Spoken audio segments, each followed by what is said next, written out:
Testing, 1, 2, 3.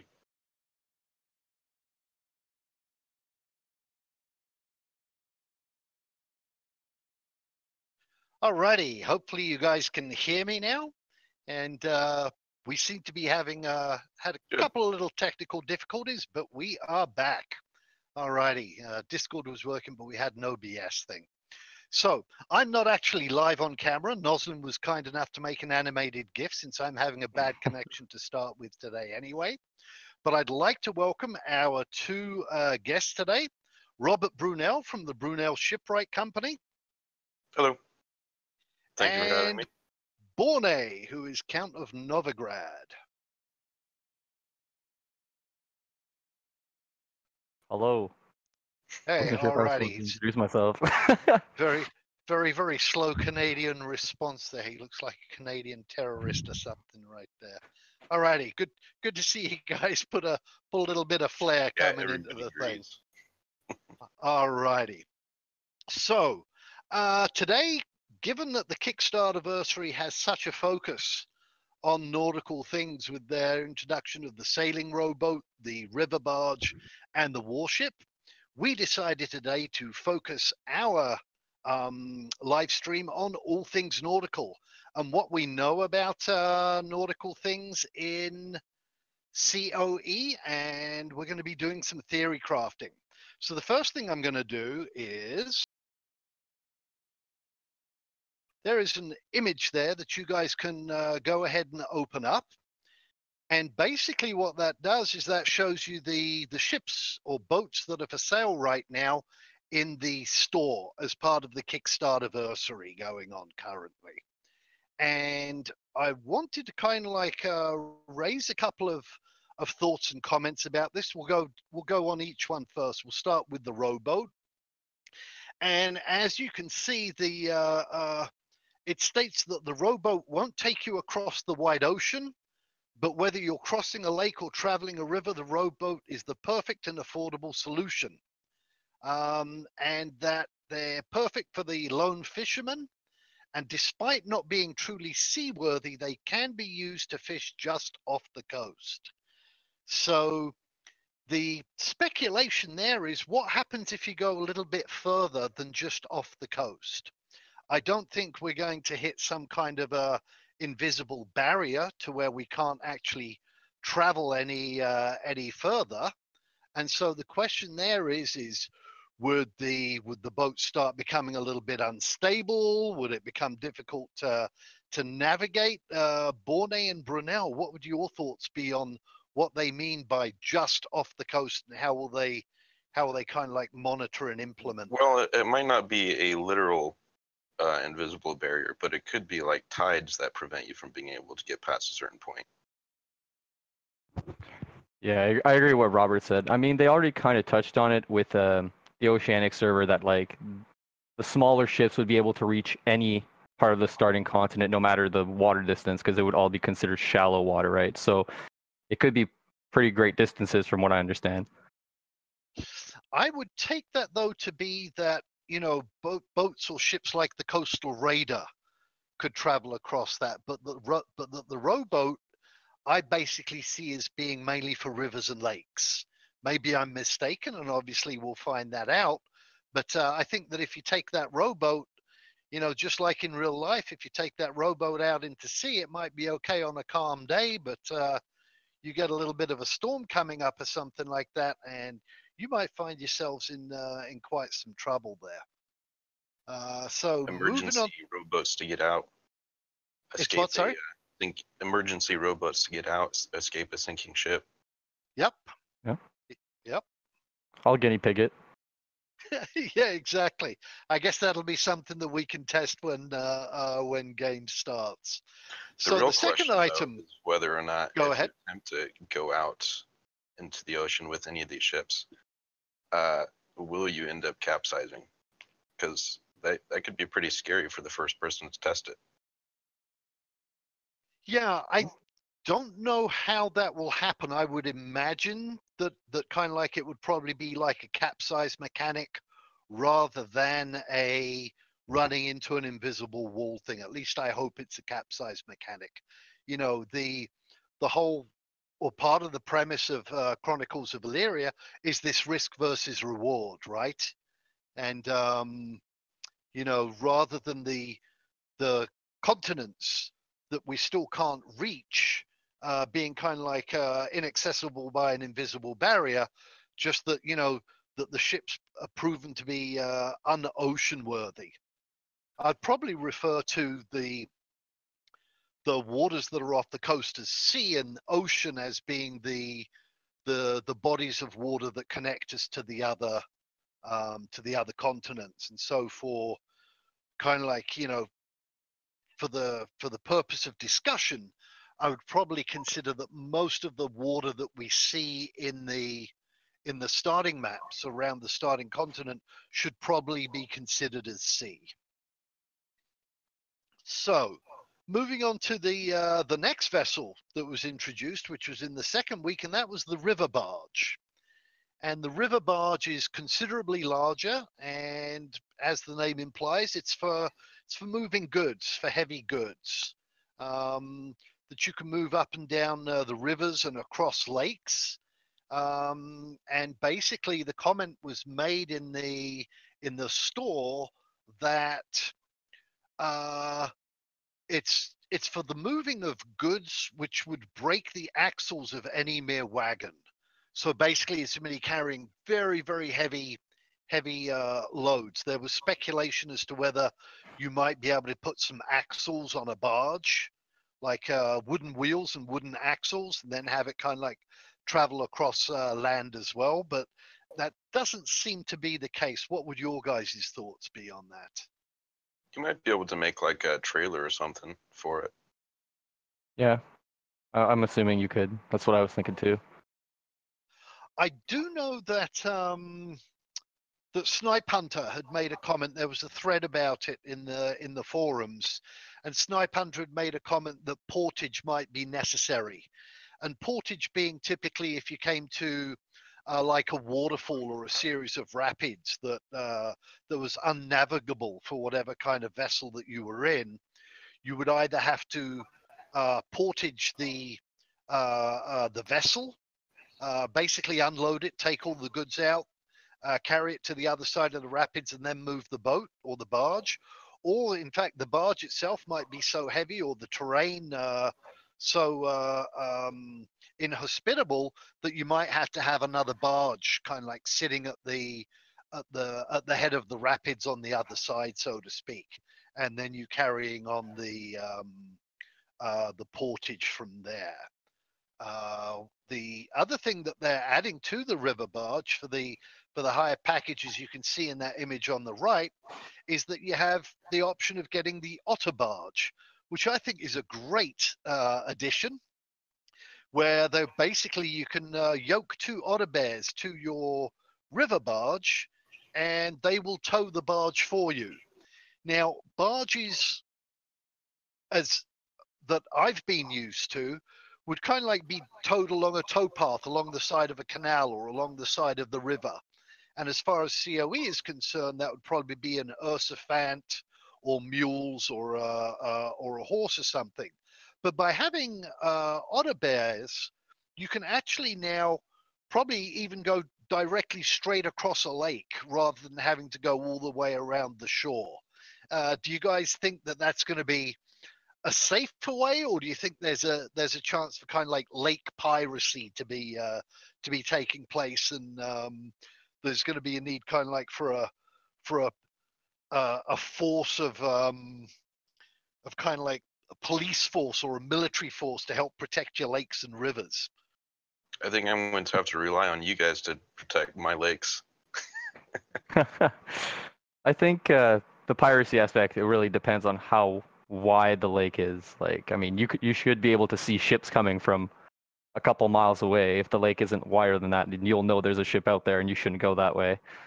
I'm really interested in knowing how much faster it would be with an otter, like having the two otter bears attached to the barge rather than just using traditional mounts from the shoreline, though. Yeah, obviously, if it's a long lake and you're kind of like halfway across it, or kind of like, on land at halfway along the side of the lake, it would probably be a lot quicker just to swim those otter bears across the skinny part of the lake rather than have to go miles around and then come miles back to get back to the back to your place of origin, But yeah. One interesting thing with having an otter bear, though, is I assume that it'll probably be able to both swim and walk on land, and that barge with it, which means it could potentially be used to pull a barge up onto the land and onto a trailer, like we mentioned earlier. Possibly, but if the comment was made that the weight would break the axles of a wagon, we'd have to probably research kind of like, better axle technology or something like that, or somehow be able to affix those axles and wheels directly onto the otter barge. The other thing that I noticed on that, and kind of like a minor point, is they made the point that with that otter barge package, you get a 50-meter coil of Kipik woven rope. And it's it kind of like, it might sound like a small thing, but the fact that they specify that this rope has been woven by Kipiks, to me would kind of like indicate that there is a difference between a Kipik woven rope, and it's probably of higher quality than perhaps of woven rope made by some of the other tribes. What are you guys' thoughts on that? Probably Yeah. so. I imagine Yeah. Kipiks have to live in the trees and rely on nature more so than any other tribe, so they probably need really strong ropes for that. Yeah, like the fact that they made a point of saying it was made by Kivix, I feel like it'll be definitely a higher quality rope than just a traditional ropes you'd find at a store or something. Absolutely. Yeah, or maybe the Kipik woven rope is. We know that there's kind of like going to be decay of food. We know that buildings are going to deteriorate into ruins and everything. That there's going to be a certain amount, not a game breaking or kind of like a chore amount, but there's going to be a certain amount of maintenance for items in the game. And it could be that the Kipik woven rope, for example, is less susceptible to rotting when wet or damp. It might be that some of the other tribes make other ropes that are, you know, that are stronger or something like that, but are more susceptible to rotting out. Again, stuff for us to kind of like see and explore and discover once the game starts. And then this Ultimately, last over week, time, all that will probably merge a bit as well. correct, yep. Races Mm-hmm. And then the last thing or tribes, that, sorry. that was introduced in this last week was got a lot of people excited, was the warship. Now this is it's a coastal raider, and it's built for speed. Hold up a second there. Serpentis just said something about the Kipik rope. Mm-hmm. Okay, there we go. Yeah, Serp has made the comment that the Kipik woven rope is made from incredibly strong plant fibers, so they're way more durable. So it's a longer lasting rope. Probably won't have to be replaced quite as often, would be my guess. Thank you for that, Serp. Going back to the Coastal Raider, as I said, it's built for speed, and there were a couple of things that were of interest to me on this one. The first one is basically they've confirmed, without saying so directly, that there will be naval PvP. The fact that they made the point that the gunnels are built taller to protect the warband from arrows means that you can attack other people on other boats, which to me makes complete sense. Otherwise, when you log offline with your OPC, you could just get into your boat, get into the middle of the river or the middle of the lake or just off the coast or something like that and be immune. So this opens up the whole kind of like theory crafting area of what is naval warfare, particularly at the moment, kind of like in the early stages of Chronicles of Illyria, going to be like.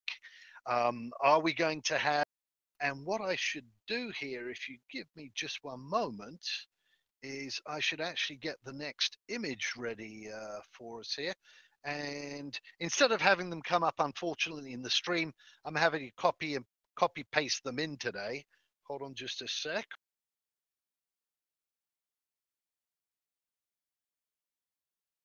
Alrighty. So that's kind of like the next image there. And these were kind of like technologies that were early technologies in naval warfare.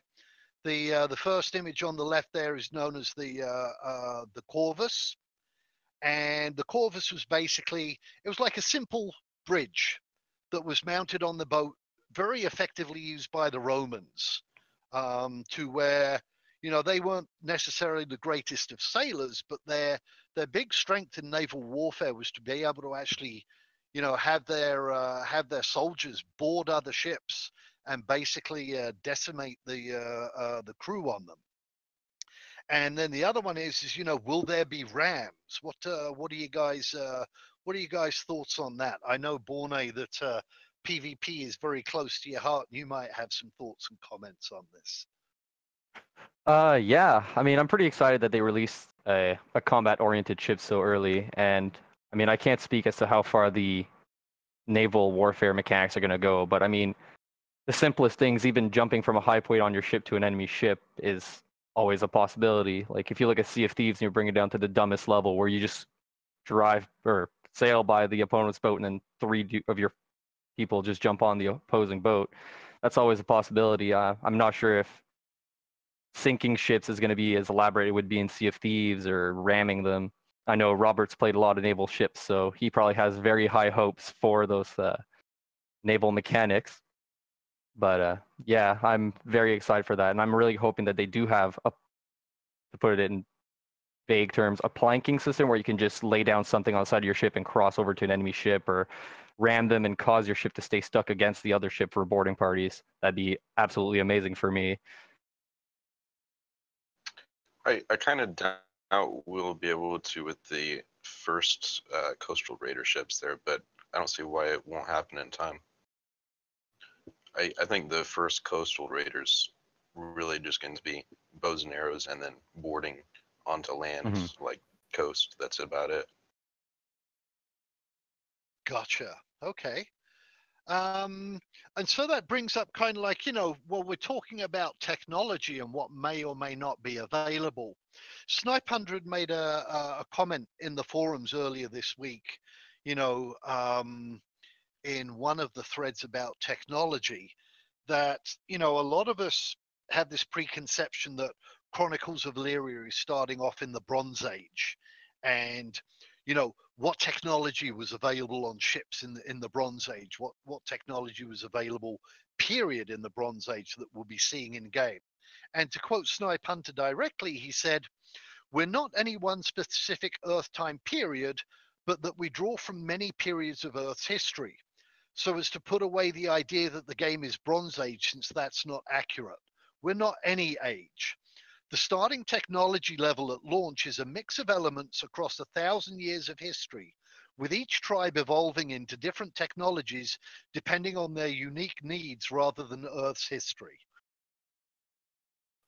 And that to me kind of like raises up kind of like questions of, you know, about the research and development of naval items, so to speak. You know, let's just keep it at ships for right now. For example, you know, the Greeks and the Romans used to use a lot of reed boats. The Egyptians in particular as well. Sorry, not the Romans.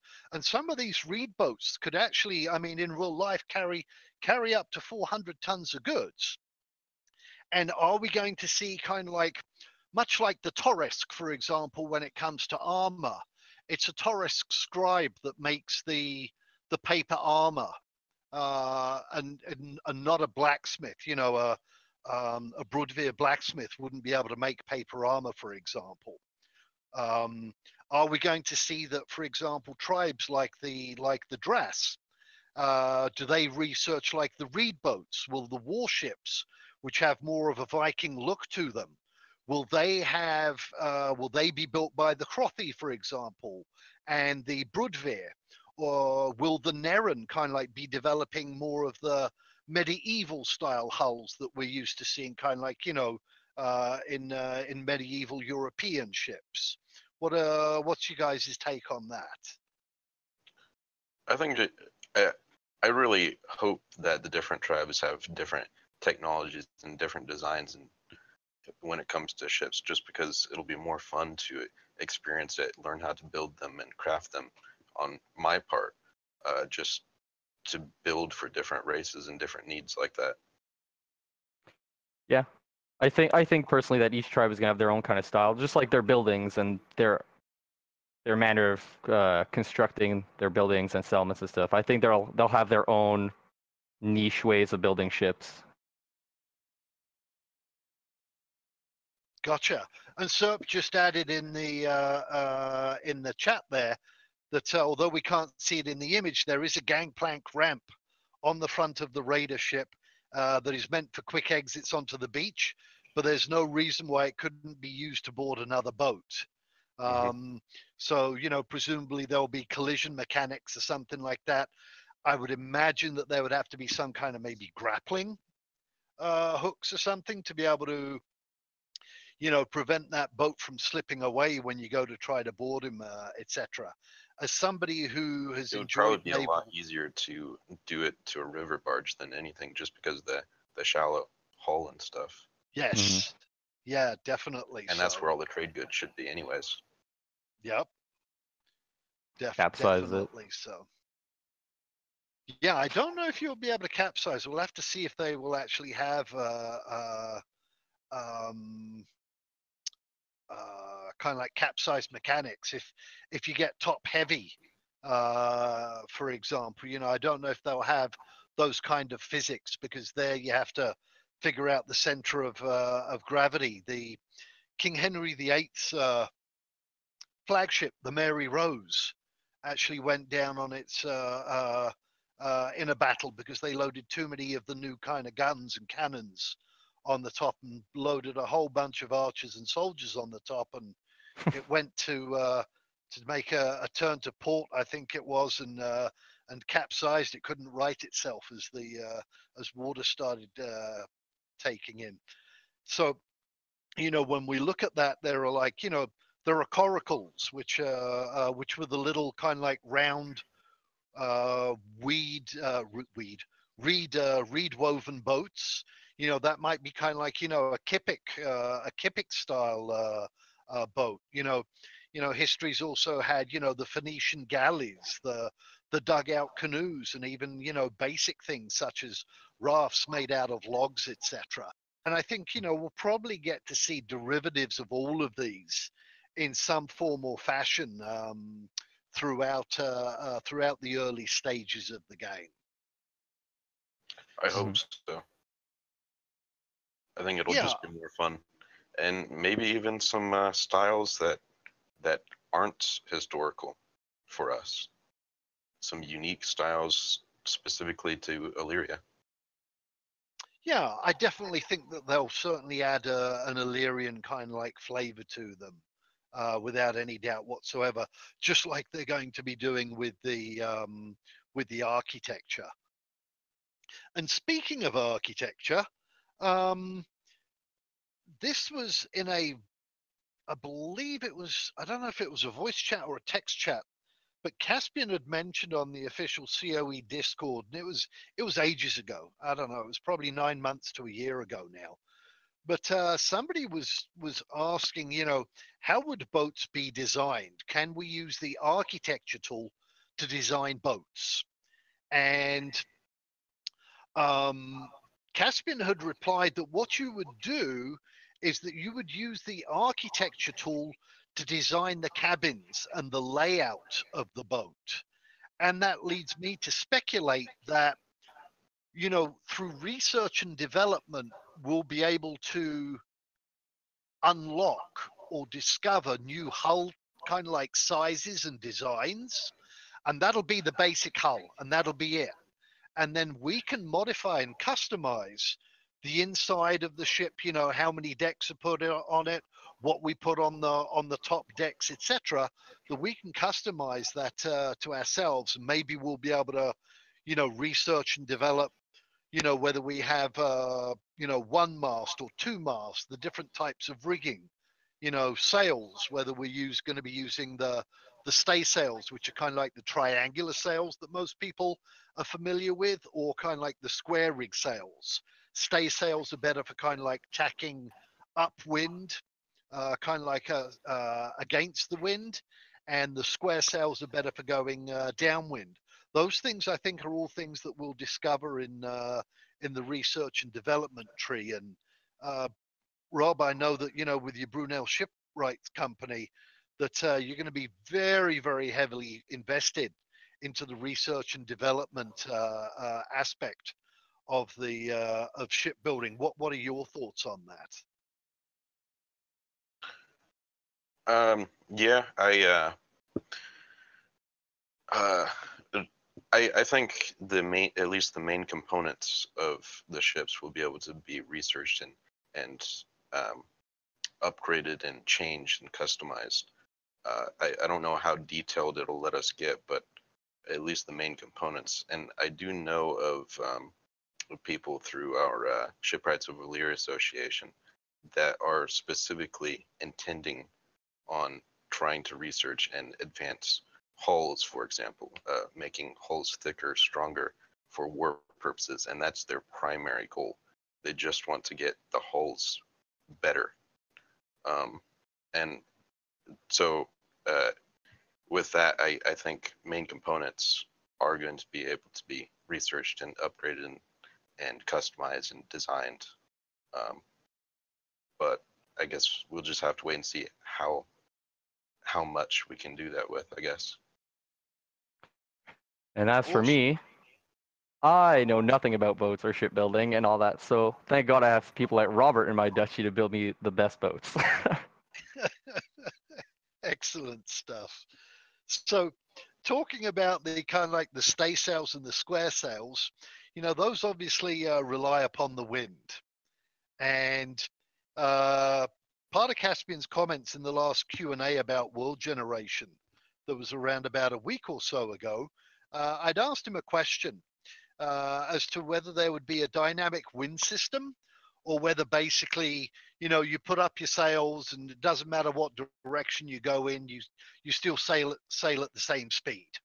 And I was absolutely thrilled to hear his reply, where he had mentioned that basically the, you know, part of the world generation is they're going to have a dynamic weather system, and part of that dynamic weather system is a dynamic wind system, and that the winds will change regularly.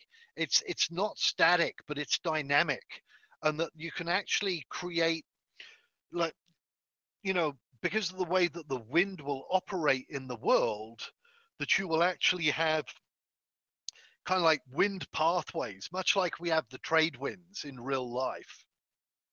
But again, just like in real life, these can be seasonal, or the winds can kind of like drop off.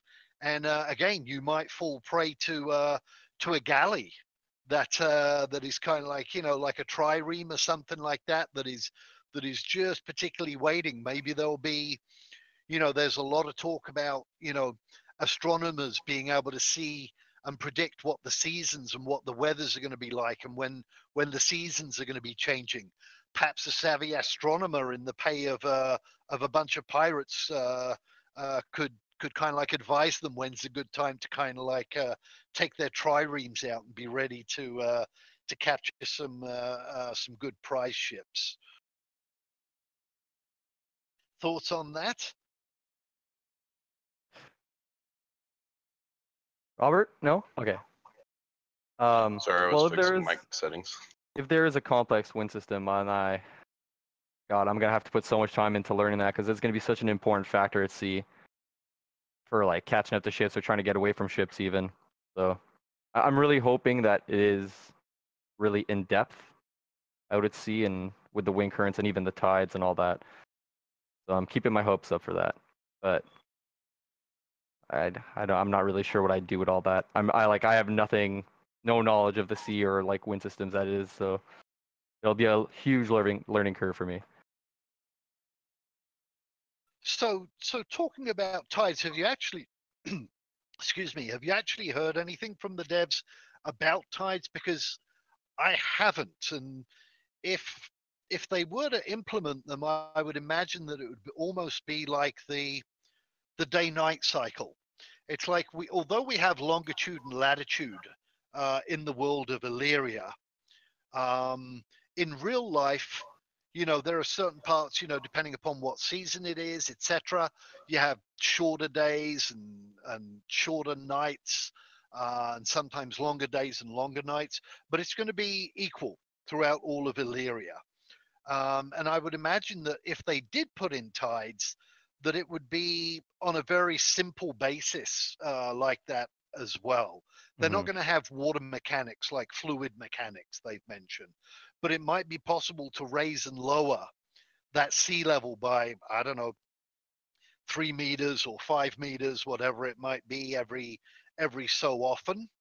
And this might open up the possibility for um, you know, ships having their hulls splitting open on hidden reefs at lower tides if they weren't aware of the tide cycles or where the local reefs are, etc. You might be able to lure merchant ships or enemy ships by having a better knowledge of kind of like what's just underneath the waves. And again on my part is pure speculation. This isn't something that I've heard the devs discuss up until this point. Do you think you'd like to see a tidal system like that, or do you think that it's unlikely and that wouldn't add much in terms of gameplay? Well, if it was, I mean, I personally would like to see it. It would add a few aspects of the game, like rivers, water level rising, and flooding certain lands. It would cause new problems and challenges, which would be fun to deal with, I guess, in their own respect. But like you said, I don't think it'd be likely. I mentioned tides when I was talking earlier because I believe it was Kink in the chat mentioned it, so it just popped into my mind as I was speaking. But yeah, like you said, I don't think it'll be very likely to have actual tide cycles. I mean, I'm hopeful for as much as I can get, right? Yes. I think it would be fun to have, but it is not a game breaker for me if it doesn't exist. I'd rather focus on other things before that if that's a challenge. Yeah, for me, I agree with you. It's not a game breaker for me whether it's in or out. I think it could add a little bit more, but again, I think if it's one of those things that would be easy to implement, I'd be all for it. It's not something that to me would kind of like have me, it's not a make or break for Chronicles of Illyria for me by any means whatsoever. And so let's see. Oh, I do want to mention, obviously, don't forget to go for the contest. I think Mel has added the link. We'll be picking the winner of that in around about 10-15 minutes. But the other thing I want to move on to, and something that I was very excited about, was the Caspian had made a comment that, again, this was it was in the Discord about a couple of weeks ago, and it was the comment that about a year into after the game is launched, when we're researching the ships to go discover the new continents, that there will be a possibility to build ships and vessels that, for all intents and purposes, will function like the nomadic wagons of the Oem tribe. And the Oem tribe is one of the four forgotten tribes. And they live in the desert and they're very nomadic. It's a very harsh lifestyle. And so basically, it's like they move from oasis to oasis. And their settlement, for all intents and purposes, is on wagons. So all of their smithies, if they have them, carpenter shops, seats of power like the courthouse, etc. They will be in some shape, form, or fashion on wagons. And so this this brings about the speculation with Caspian saying that we'll have something akin to that um, on the vessels that will be researched. Will we see kind of like the potential of floating mega cities? And I'm going to post another image here in chat. Just one sec.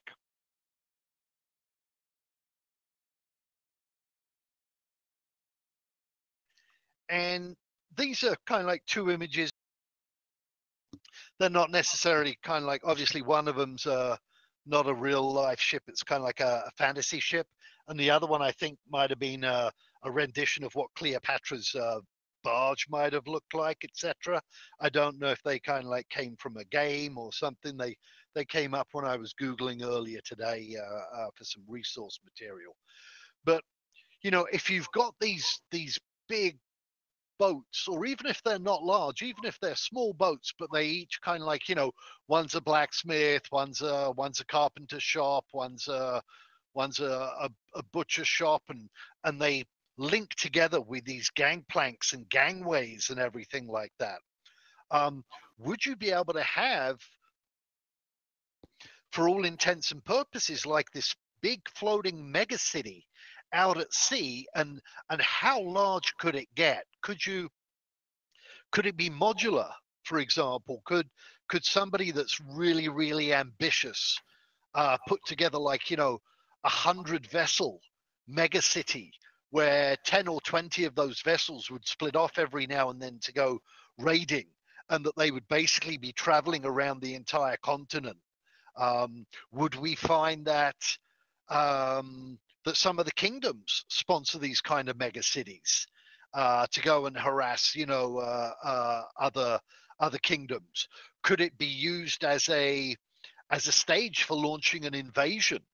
You know, when the Normans invaded England in 1066, you know, it was like, you know, it was said that it was like 1,000-vessel armada. And now, again, these are mainly like warships and everything like that, but they brought over so many goods, so much stuff, that it was kind of like, you know, it was overwhelming to the defending forces. So we're not just talking now about a Viking longship landing, but we're talking about the equivalent of like a county, you know, disgorging on an enemy's shores and kind of like wreaking havoc. Would you guys like to see something like that, or you think that's too much? I think the possibility is there for that. And you and I kind of talked a little bit about that, but it'll definitely be very difficult to build a large floating city like that. It could be fun. I think the real more practical aspect of that is going to be this, just larger vessels that you can use for supply runs and things like that, for staging grounds against enemy continents and stuff. And that'll be the more practical and needed thing, I guess. But I can definitely see some fun in just building a floating city for the fun of it, like a trade city or something. But you also have to be really careful with that, because there's going to be a lot of dangers and risk out in the ocean. Exactly, and the fact that it would be a trade city would make it in my opinion, a prime target for pirates and privateers, kind of thing. Mm-hmm. Yeah, but making things like motherships for staging grounds, for supplying other ships in the area, keeping people fed and alive, stuff like that, that I can definitely see happening more often. yeah.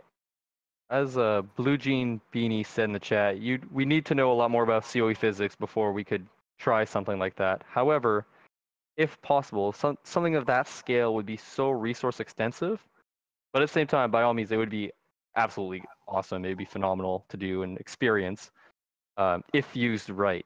As you were just discussing, it'd be such a big pirating target, and while it may be big enough to fend off any small group of pirates, I'm sure that multiple pirating groups could come to an agreement to loot us a shipping settlement of that size, and then you'd have to deal with a much larger force.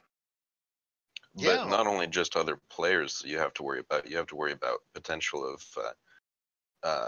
natural disasters out in the ocean, or Yep. giant sea monsters and stuff potentially. Yeah, and yeah, like they said, there will be hurricanes and stuff like that along coastlines and out at sea, right? So that could definitely be a danger to something that was so resource extensive for your kingdom to sponsor. So it definitely comes with some major risks, but it could be a lot of fun. You could Yeah. hold a giant blockade in a gulf, in an open bay at the entrance. You know what I mean? Yeah. Yeah. Or you could actually, I mean, they talked about in that world generation Q&A, I think Suzu had mentioned about, building a land bridge. But again, even back in Roman times, they would link boats and barges together and connect them with kind of like with wooden bridges and make a really, really long kind of like bridge to kind of like, link two sides of land across a narrow strait or something like that. That's a possibility there as well. Serp just said, "Release the Kraken." Hashtag release the Kraken. Alrighty, so there might be a Kraken to contend with as well. It's Mythical to beast. me, it's interesting because you kind of like you have the dynamics of if you have the floating city, it's it's not fixed like kind of like land is, right? And so it's moving around the whole time. It's kind of like it's nomadic, and so it's if it's military based, it's a threat, and if it's kind of like trade based, it's a target.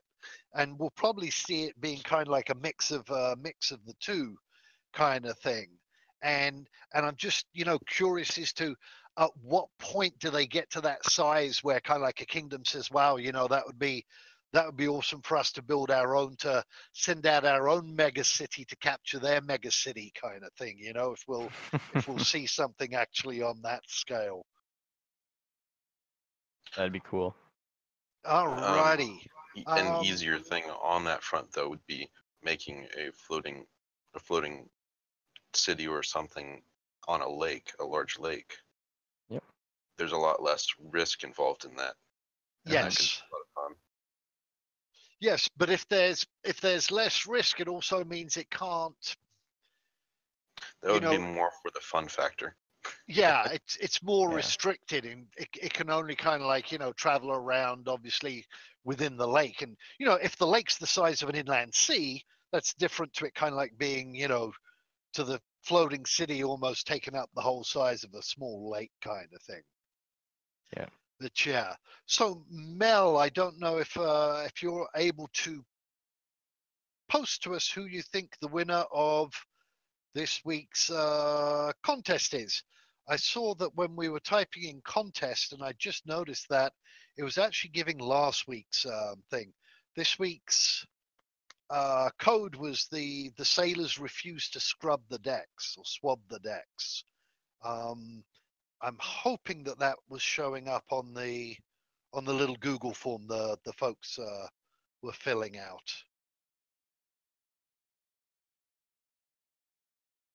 It was not. Okay. Well, bummer. Then unfortunately you'll have to accept my apologies. I thought and had been informed that it had been changed. It wasn't. We can't really hold the same competition for last week unless you know what? If people have replied to it, Mel, pick out the best one. If it was the same code, so be it. If people participated, they shouldn't be denied the chance of winning a prize.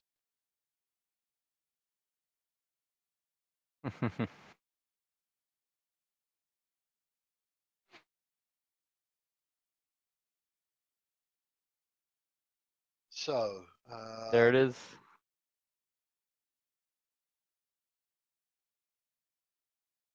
Alrighty, the winner was the Otter Bears are trying to capsize the rowboat to get inside the picnic basket, which is one of the items that's in the in the rowboat package to get the Noz jelly, and you'd have had to have seen one of our previous streams to get that reference. Yep. Alrighty. Okay. Excellent. Borne, I think you had at least not full Yeah, a couple of details, things. but a couple of things that you wanted to address before we sign out here. Absolutely. First of all, I'd like to thank the Brunel Shipwright Company and Robert Brunel and Spark Mage for hosting the gaming tournament they had for the entire COE community, as well as people outside the COE community. It was a really fun 4 days for those of us who participated.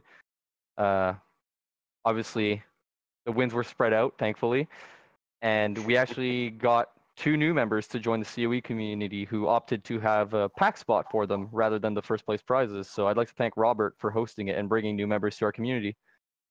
It was a lot of fun, and you were also a huge help. So I want to thank you for that because, for example, the Overwatch, I had never played it, so No problem.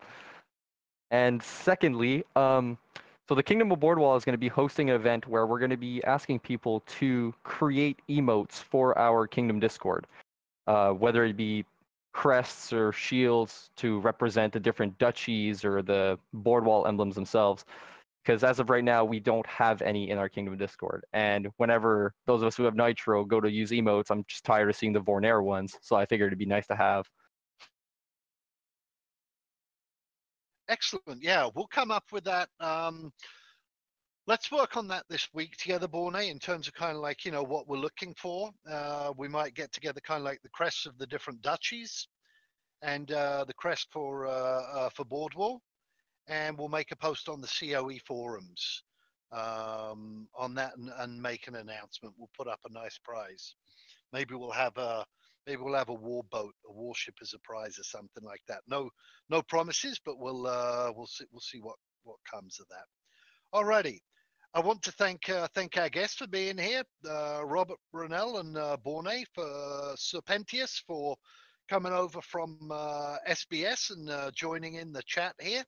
Noslim for working behind the scenes on the production, and Mel Bluebell for moderating our stream chat. And we shall see all of you in 2 weeks' time for our next live stream. thank you for having us. Have a good one, everyone.